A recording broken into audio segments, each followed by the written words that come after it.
Halo sobat semuanya, ketemu lagi dengan saya Aye Sensei di sini. Pada kesempatan kali ini saya ingin bercerita tentang suatu hal yang membuat heboh jagat maya, terutama dalam kurun waktu 1 minggu terakhir. Astaga, apa yang sedang terjadi? Baik, jadi sebetulnya apa sih hal yang membuat heboh jagat maya itu? Nah, mungkin sebagian sobat sudah tahu ya, terutama bagi yang sering mengikuti perkembangan beritanya di media sosial seperti di Twitter atau di Thread atau di Instagram, di YouTube juga ada.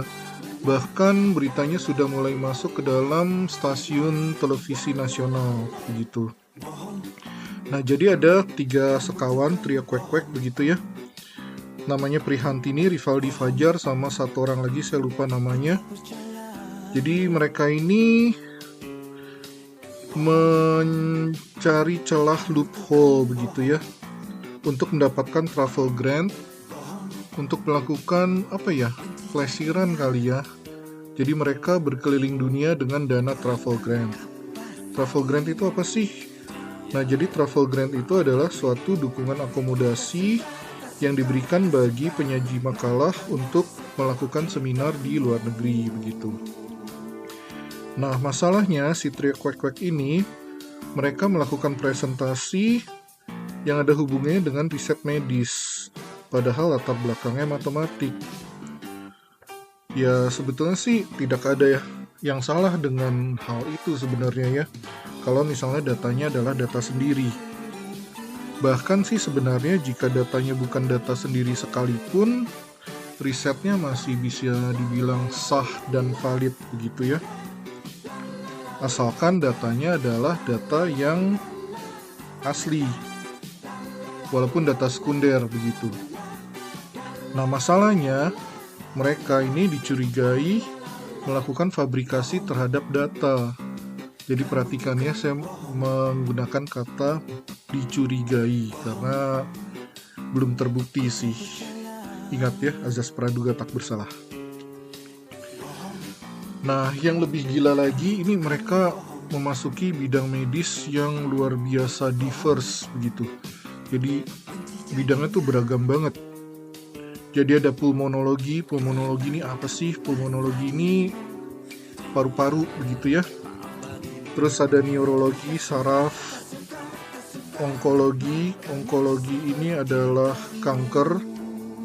Lalu urologi ini adalah studi mengenai kandung kemih, begitu saluran kemih. Oftalmologi, mata.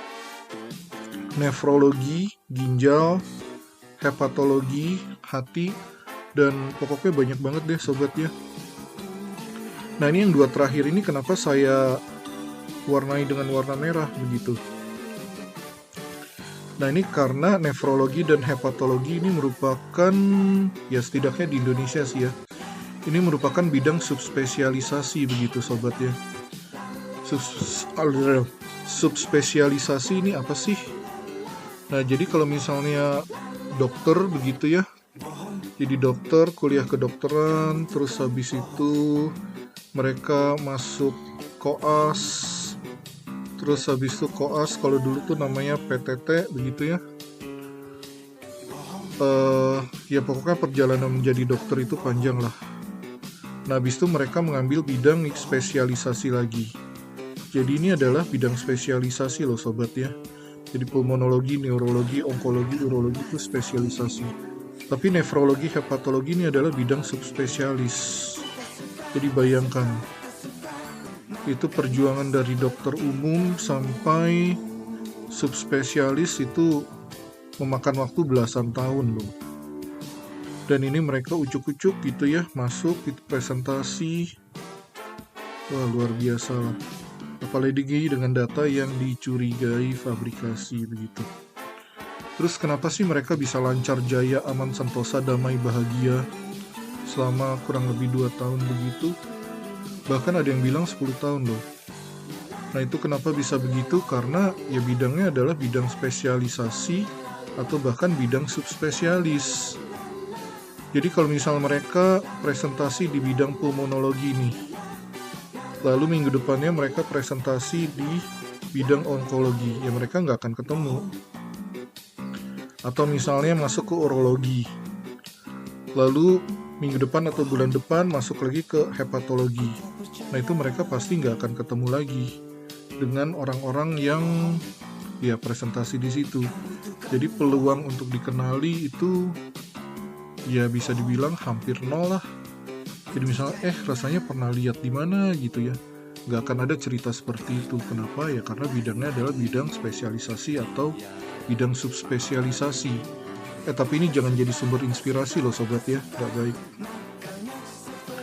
Nah, sebenarnya sih kisah sepak terjang mereka ini sobat bisa temukan di internet, di media sosial itu banyak kisah-kisah tentang mereka, itu banyak orang yang sudah mulai menguliti tentang mereka lah sobat ya.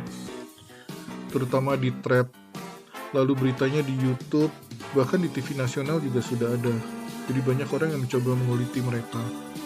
Jadi kalau mau sobat mau mencari informasi tentang mereka itu sebetulnya banyak sih dan bisa dilakukan. Nah, tetapi di dalam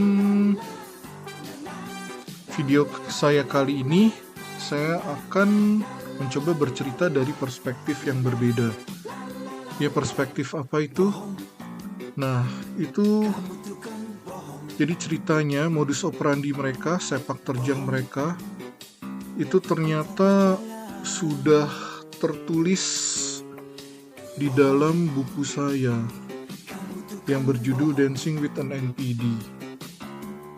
Nah, ini bukan promosi buku ya sobat ya, tapi jika sobat berpendapat demikian sih ya silakan aja sih, tidak masalah. Nah, jadi sedikit perkenalan tentang saya, ya bisa dibilang boring sih videonya. Tapi boring ini ada artinya. Jadi pertama berbeda, seperti misalnya topik video kali ini. Lalu original tentu saja, relate, ya ini relate tergantung sih ya, case by case. Ilmiah, nah ilmiah ini adalah alasan kenapa file saya, video saya ini kebanyakan mengambil format PPT. Padahal sih ya alasan aja karena males bikin video. Lalu netral dan gamblang. Dan sensei artinya senang sedekah ilmu. Apa sih, coba jelas. Baik, kembali ke kisah kronologi terungkapnya sepak terjang si trio Kwek-Kwek.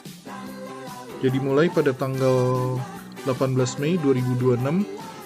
Jadi ceritanya ada seorang peneliti bernama Waode Dwi Daningrat. Dia curiga nih, karena si Miss P, ya saya kasih cerita Miss P aja lah ya, namanya saya rubah. Dia menukar kartu namanya dengan kartu nama lain. Nah, masalah kartu nama lain itu namanya adalah Dimas Fajar Prasetyo. Sebenarnya sih ya kalau si Miss P ini bilang bahwa oh si Dimas ini karena dia berhalangan hadir jadi saya menggantikan, misalnya kan bisa aja si Dimasnya sakit gitu ya, atau misal kena diare, kan seperti itu. Nah, tetapi masalahnya si Miss P ini dia bersikeras bahwa dia memiliki nama si Dimas.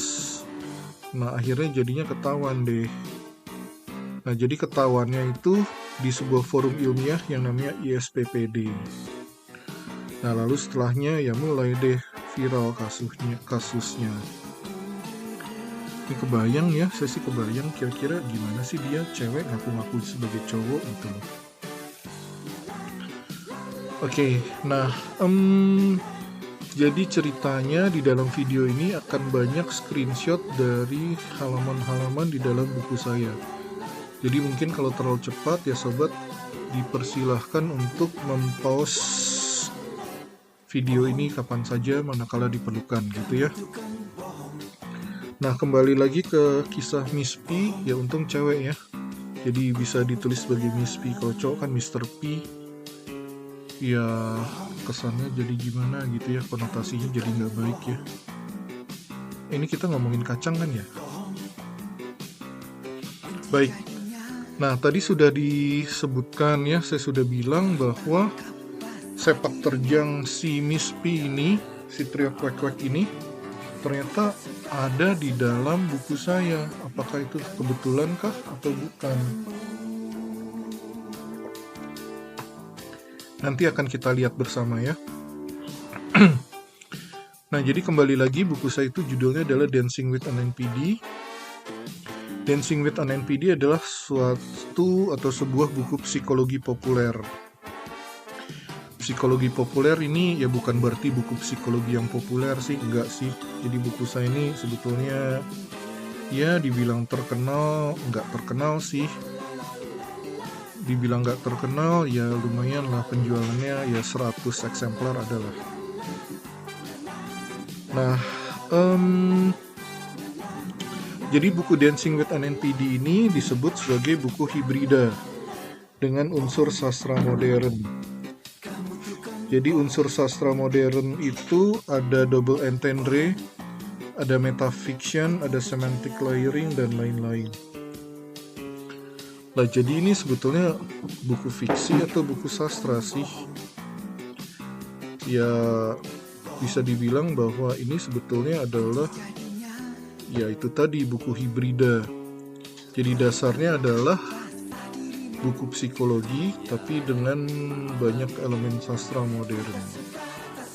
Ya maklum lah, karena kan yang bikinnya juga orang gak jelas gitu ya. Jadi bukunya adalah buku gak jelas, hasilnya juga gak jelas. Tapi hasil yang gak jelas ini justru secara amazing itu bisa memprediksi sepak terjang dari si Trikwek ini. Nanti kita akan lihat bareng-bareng. Jadi sobat bisa menilai sendiri bagaimana, apakah ini sebuah kebetulankah atau tidak. Nah, jadi pertama saya ingin cerita tentang yang namanya semantic layering. Jadi semantic layering ini apa sih? Jadi semantic layering ini adalah pelapisan makna. Jadi pelapisan makna itu adalah jadi suatu narasi yang memiliki makna ganda. Jadi makna ganda ini bisa jadi maknanya 2, bisa jadi maknanya tuh jauh lebih dari 2. Ya pada dasarnya makna ganda ini ada 2. Ya pada dasarnya ya, yaitu makna superficial atau makna literal atau ya berdasarkan apa yang tertulis. Dan yang kedua adalah makna simbolis. Makna simbolis ini adalah makna yang jadi makna yang disembunyikan dalam bentuk rangkaian kata-kata tersebut. Dalam ya, yang namanya juga unsur sastra. Apa sih? Nah, jadi untuk makna simbolis digunakan metafora untuk menyamarkan makna yang sebenarnya. Metafora itu apa sih? Jadi metafora itu adalah membandingkan dua hal yang setara tetapi dengan menggunakan bahasa kiasan. Ini belajar bahasa Indonesia aja. Nah, ini hasil dari jawaban dari Google AI. Jadi tentang semantic layering, jadi dia memiliki lapisan-lapisan makna, yang mana lapisan makna tersebut bergantung kepada interpretasi dari pembacanya. Kenapa bergantung pada interpretasi pembaca? Karena pembaca kan memiliki latar belakang yang berbeda-beda dong ya. Kurang lebih seperti itu. Nah, kita lihat apakah ini suatu kebetulan atau enggak. Nah, ini saya ambil dari yang versi e-booknya ya. Ini saya ambil dari versi e-booknya, karena kalau saya ambil dari versi buku hard copy-nya ya tidak terlalu jelas. Tapi jika sobat berpikir bahwa saya berbohong, ya bisa dicek lah. Bisa pinjem bukunya di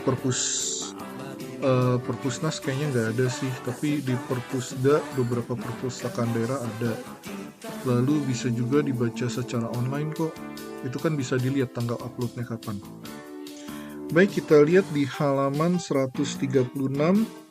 Jadi sobat bisa baca dulu sedikit. Nah, jadi ceritanya ada tokoh Ari si Geleng-Geleng. Nah, jadi di dalam buku Dancing with an NPD ini ada beberapa ilustrasi cerita begitu ya. Nah, di dalam ilustrasi cerita itu ada dua ya bisa dibilang cerita bersambung lah. Jadi yang satu cerita bersambungnya itu tentang si Ida, lalu yang satunya lagi cerita bersambungnya tentang si Ari. Nah, tentang Ari ini cerita bersambungnya lumayan panjang sih sobat ya. Jadi ceritanya si Ari ini dia ingin menjadi dosen di kampus lah. Nah, untuk jadi dosen kan dia minimal harus punya gelar S2. Kurang lebih seperti itu bisa dibaca di sini. Kenapa? Ya karena kelihatannya keren. Untuk itu dia berpikir bahwa gelar MCK ini kok kelihatannya keren gitu ya. Nah, lalu kita lihat ya dalam hubungannya dengan si Miss P ini. Lihat ya, dia mengaku-ngaku sebagai MD. MD itu medical doctor. Dokter lah. Sejak kapan kampus ITB ini ada jurusan kedokteran ya? Atau saya aja yang kurang update ya? Nggak tahu deh. Nah, kita lihat kesamaannya ya. Jadi ada unsur metafora dan semantic layering di sini. Nah, si Ari ini dia melakukan fabrikasi terhadap gelar MCK. Nah, si Miss P ini melakukan fabrikasi terhadap gelar MD. Ya, tetapi ya gelar MD-nya ya gitulah.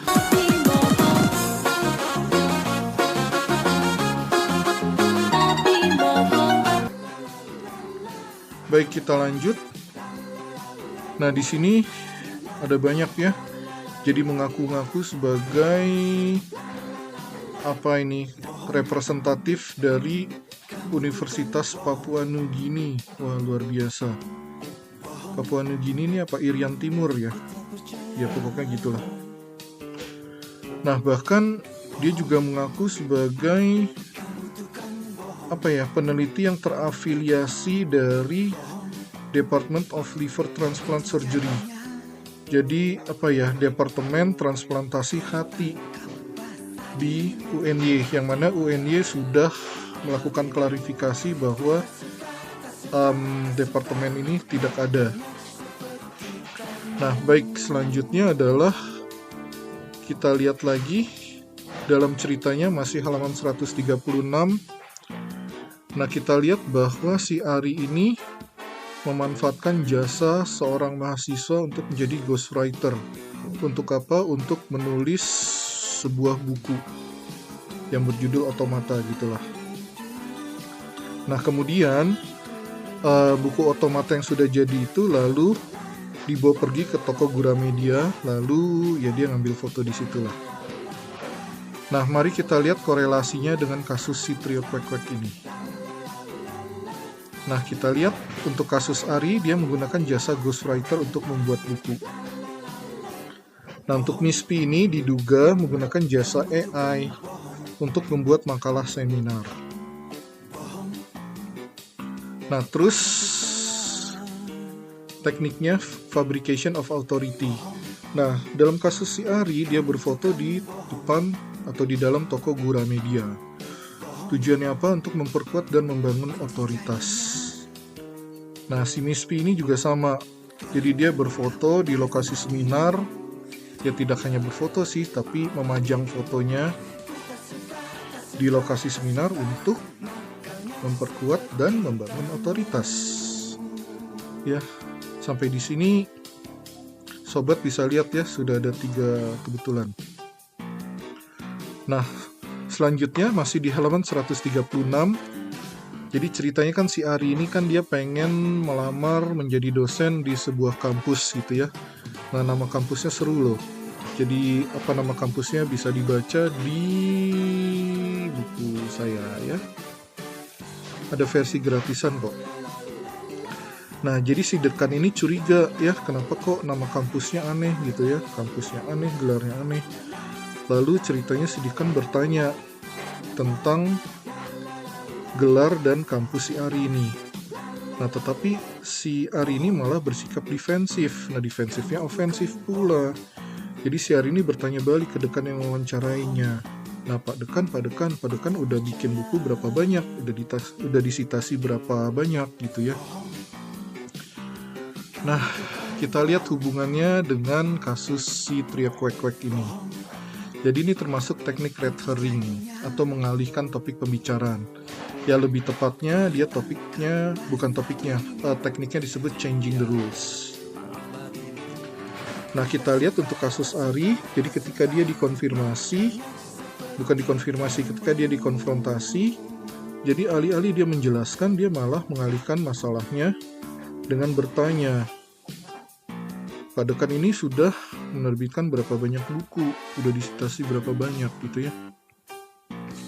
Nah sekarang kita lihat untuk kasusnya si Miss P ini. Nah ketika dikonfrontasi oleh netizen mengenai ya seminarnya tersebut, alih-alih menjelaskan duduk masalahnya, si Miss P ini malah mengalihkan permasalahannya dengan bertanya, "Hei kalian netizen, kalian udah pernah kemana aja?" Begitu. Ya, jadinya meme. Nah, kenapa hal ini bisa terjadi? Nah, di dalam buku Dancing with an NPD itu dijelaskan bahwa seorang narsisis itu memiliki 3 pilar, yaitu validasi, afirmasi, dan dominasi. Jadi pilar ini perlu untuk menopang yang namanya false self. False self itu apa? False self adalah citra diri yang dipertontonkan ke publik. Nah, ketika pilar validasi dan afirmasinya sudah rapuh karena mendapatkan serangan, nah si narsisis ini akan beralih ke pilar dominasi. Untuk apa? Untuk ya supaya pilarnya nggak hancur dong, karena kan ya 3 pilar itu, dari 3 pilar itu kan 2 pilar udah retak gitu ya. Jadi pilar dominasinya yang dikedepankan untuk menopang dari false self itu. Nah, sebenarnya tentang buku ini itu sudah dipresentasikan pada tahun lalu ya. Jadi ini jelas ya. Jadi ini saya bukan karena ada kasus ini lalu tiba-tiba jadi buku, enggak. Lagian mana bisa sih bikin buku dalam waktu seminggu gitu kan ya. Nah, baik, kita lanjut ke halaman 176. Nah, jadi ternyata akhirnya sudah ketahuan ya bahwa kampusnya itu adalah kampus fiktif. Nah, sama seperti tadi ya, si Miss P itu dia mengaku apa? Kuliah di Universitas Irian Timur, University of Papua New Guinea. Ada-ada aja. Nah, ini kita lihat di sini ya, ini saya dapat dari internet. Ya banyak kok yang udah mencoba menguliti. Nah, kita lihat untuk kasus Ari, dia mengaku lulus dari Ohio Daigaku, kampus Universitas Selamat Pagi, yaitu kampus Jepang yang tidak pernah ada, jadi kampus fiksi. Nah, hubungannya dengan si Miss P ini, ya sejauh ini sih, ya eksistensi dari ini ya belum bisa terkonfirmasi. Ya mungkin jika sobat ada yang bisa mengkonfirmasi keberadaan atau eksistensi dari ini, mungkin bisa komen ya. Baik, kita lanjut ke halaman 183-184. Jadi setelah si Ari ini ketahuan, nah dia lalu melakukan yang namanya stonewalling. Jadi stonewalling ini artinya ya dia tidak merespons gitu. Jadi dia diem aja. Nah, hubungannya apa? Nah, jadi untuk si Ari ini dia mengisolasi diri dengan menghindari kontak setelah semuanya terbongkar. Jadi bisa dilihat ya. Jadi dihubungi dengan layanan pesan singkat tidak dijawab, ditelepon tidak jawab, dikirim SMS itu juga nggak dijawab ya. Ya pokoknya semuanya ya tidak dijawab gitu ya. Kenapa begitu? Ya karena ya gitulah. Ya semuanya kan semua citra dirinya kan ya didirikan di atas kebohongan gitu ya. Ohio Daigaku. Lagi-lagi bohong lagi. Nah, jadi kita lihat Miss P juga sama nih, setelah ketahuan ya dia mengisolasi diri dengan menghindari kontak di dunia maya setelah semuanya terbongkar. Ya apakah semuanya terbongkar ya nggak tahu juga sih, mungkin akan ada hal-hal yang baru yang akan dibongkar lebih lanjut ya nggak tahu juga. Nah, jadi menurut sobat ini kebetulan atau enggak ya? Nah, silahkan ya diputuskan sendiri, direnungkan sendiri. Jadi balik ke unsur semantic layering. Jadi dalam kasus ini unsur semantic layering dalam buku saya ini jadi memiliki 2 lapis makna, yaitu makna literal dan makna simbolis. Makna simbolis ini ya ini sudah dijelaskan tadi di slide yang sebelumnya. Nah, makna simbolis ini sebetulnya ingin memperlihatkan, memaparkan ya gitulah bagaimana seseorang manipulator berpikir dan berperilaku. Dan ya gimana ya, ini kesannya kayak memuji diri sendiri gitu ya. Jadi istilahnya ya gitu, tapi bisa dilihat ya. Jadi situ bisa diperlihatkan bahwa buku ini begitu akurat mensimulasikan bagaimana cara berpikir dari ahli simulasi yang manipulatif, ya kan? Si trio kwek-kwek ini kan, ya mereka kan ahli matematika, S1 matematika, S2 matematika, terus presentasinya tentang data itu kan simulasi ya. Jadi ahli simulasi itu cara berpikirnya disimulasikan dalam buku Dancing with an NPD. Ironis. Ya, jadi ya sebetulnya saya tidak merasa bangga sih, tapi di situ saya merasa sedih. Nah, di sini bisa dilihat kesesuaian antara, bukan kesesuaian ya, bisa dibilang kesesuaian ya, antara kisah Ari dengan kisah si Mispi atau si trio kwek-kwek ini. Ya, jadi kalau si Ari ini pakai ghostwriter, nah kalau si Mispi ini dia memakai AI. Lalu dia memakai latar belakang institusi besar dan foto lokasi untuk menunjukkan otoritas dan superioritas, intinya untuk mendukung atau memperkuat pilar dominasi. Dan itu ternyata sudah dijelaskan di dalam buku saya. Ya, dan ini luar biasa ya. Ini adalah respons dari Google AI. Nah, terus kalau sobat masih ingat ya, ada unsur metafiksi di situ. Kita lihat definisi metafiksi. Jadi metafiksi itu adalah apa ya? Suatu kisah di dalam kisah. Jadi suatu kisah fiksi di dalam fiksi, tetapi dia sadar bahwa itu adalah unsur fiksi. Bingung nggak sih? Ya mungkin bisa tanya Google atau tanya ChatGPT atau apalah. Jadi intinya metafiksi itu adalah suatu kisah fiksi yang memiliki kesadaran bahwa dirinya adalah fiksi. Intinya seperti itu. Nah, tetapi di dalam buku saya, ini luar biasa ya. Jadi kisah fiksi itu jadi bisa mewujud, termanifestasi menjadi kisah nyata yang tadi sobat sudah lihat sendiri.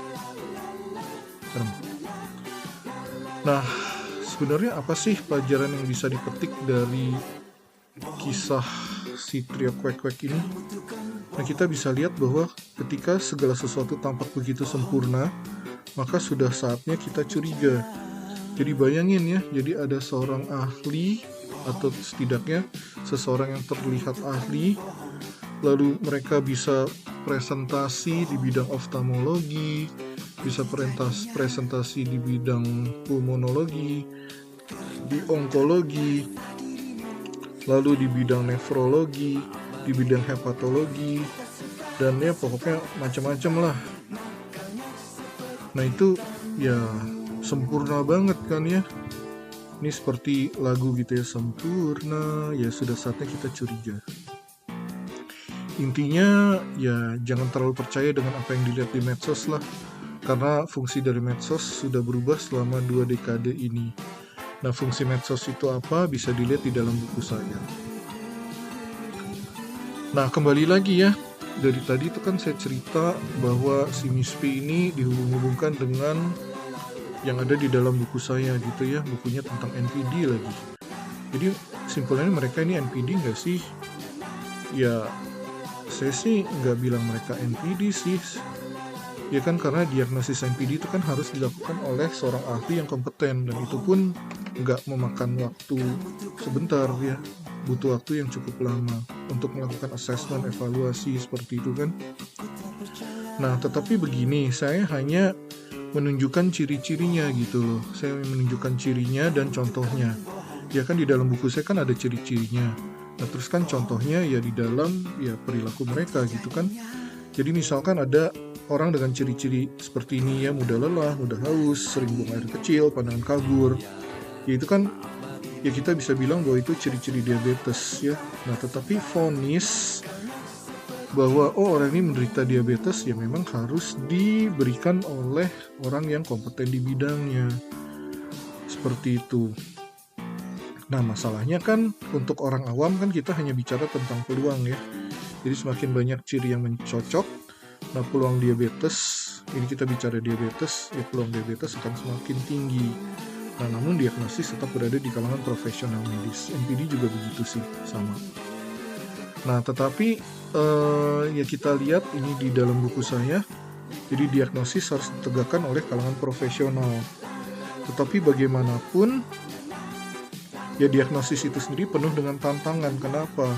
Karena ada 4 alasan kenapa ya seseorang terduga NPD itu cenderung menghindari psikolog atau psikiater ya. Faktor-faktor tersebut ada di dalam buku saya. Nah, tidak berarti bahwa orang tersebut merupakan penyandang NPD ya, namun ya kita kan nggak perlu membuktikan apakah ular yang ada di depan kita itu berbisa atau tidak. Intinya seperti itulah. Ya, saya nggak bisa bilang bahwa si teriak kwek-kwek ini NPD atau enggak. Nah, tetapi ya satu hal yang saya bisa katakan adalah bahwa mereka ini adalah manipulatif. Ya, dan yang pasti itu ada indikasi kuat tentang indikasi kuat terhadap Machiavellianism seperti itu. Jadi Machiavellianism itu apa? Itu adalah anggota dari Dark Triad yang berorientasi pada keuntungan pribadi.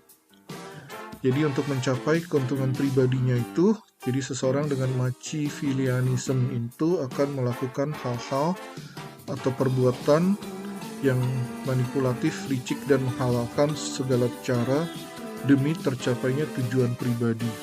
Nah, tujuan pribadi itu apa? Ya, tujuan pribadi itu ya bergantung pada ya pribadi masing-masing dong ya. Jadi Dark Triad dalam anime Black Clover sih. Nah, lalu apa aja sih ciri dari NPD itu? Jadi minimal 5 dari 9 ciri ini harus terpenuhi ya.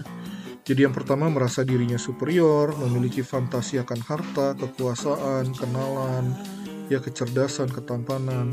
Terus nomor 3, haus pujian dan kekaguman, intinya validasi lah. Terus nomor 4, merasa dirinya paling berhak. And then nomor 5, empati minimalis.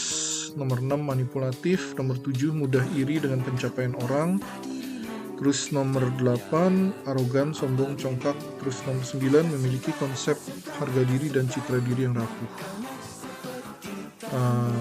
Di dalam buku saya itu masih harus ditambahkan 3 filter lagi, yaitu frekuensi, konsistensi, dan persistensi.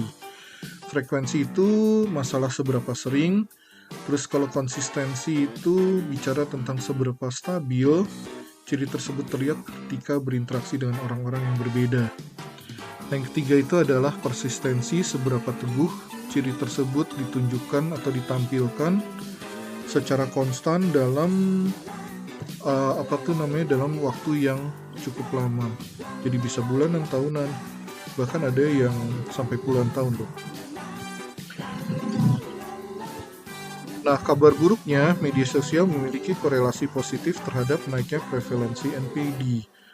Nah, tapi ya bedakan ya antara korelasi dengan kausalitas ya. Jadi saat ini yang ditemukan itu hanya korelasi. Nah, kalau kausalitas itu butuh diteliti lebih lanjut. Intinya ada hubungannya dengan risk factor. Kenapa? Karena dia ada interaksi multifaktor. Biasa kepikiran harusnya kenapa nggak pilih topik ini aja ya, si Miss P ini kan seru ya. Jadi mengungkap kausalitas antara media sosial dengan NPD. Itu misalnya kayak gitu kan seru. Nah, ini promosi sedikit. Apa aja sih yang ada di buku yang ada di dalam buku Dancing with an NPD? Nah, ini ada faktor pencetus, tipe-tipe NPD, ciri penyandang NPD, terus 11 ciri penyandang NPD di medsos. Kalau yang sebelumnya itu di dunia nyata ya. 40 teknik manipulasi NPD, bayangkan. Ini sebetulnya saya bisa tulis lebih banyak lagi, cuma diprotes sama penerbitnya. Lalu 6 tipe orang disukai oleh penyandang NPD, 15 strategi menghadapi penyandang NPD, 6 faktor kenapa korban sulit keluar dari jeratan relasi abusif sih. Terus ada 15 alternatif pemulihan, seperti itu. Nah, kelebihan dari buku ini, teori lebih sedikit namun tetap berbobot. Penjelasan diikuti contoh kasus. Nah, contoh kasusnya itu bahkan benar-benar ada di dunia nyata ya, mewujud di dunia nyata, luar biasa. Nah, tapi di buku itu sendiri ada banyak contoh kasus kok. Ya intinya cukup akurat lah, dekat dan relate dengan kehidupan sehari-hari. Nah, barusan sobat sudah lihat ya. Lalu empatik, tidak judgmental. Nah, ini ada beberapa referensi juga terhadap pop culture. Ya, ada konten lawak sih, ya walaupun gak banyak ya, kalau lawak kan jadinya jadi novel komedi dong. Nah, dan ya bisa berpotensi untuk dijadikan konten, tapi ya tergantung orangnya ini sih ya. Dan yang terakhir bersumber dari kisah nyata. Nah, ini sih bagian tahu aja lah ya. Nah, lalu di mana bisa beli bukunya? Buku ini bisa dibeli di toko ijo gitu ya, toko Pak Edi sama ya COP. Nah, lalu kalau mau baca sampel gratis bisa nggak? Ya sebetulnya ada sih di Perpusda, di beberapa itu kayaknya udah ada sih. Perpus Tangerang saya lihat ada. Tapi kalau misal mau baca free preview bisa baca di sini sih, tinggal scan aja. Intinya kira-kira itulah untuk hari ini. Ya apa namanya ya begitu.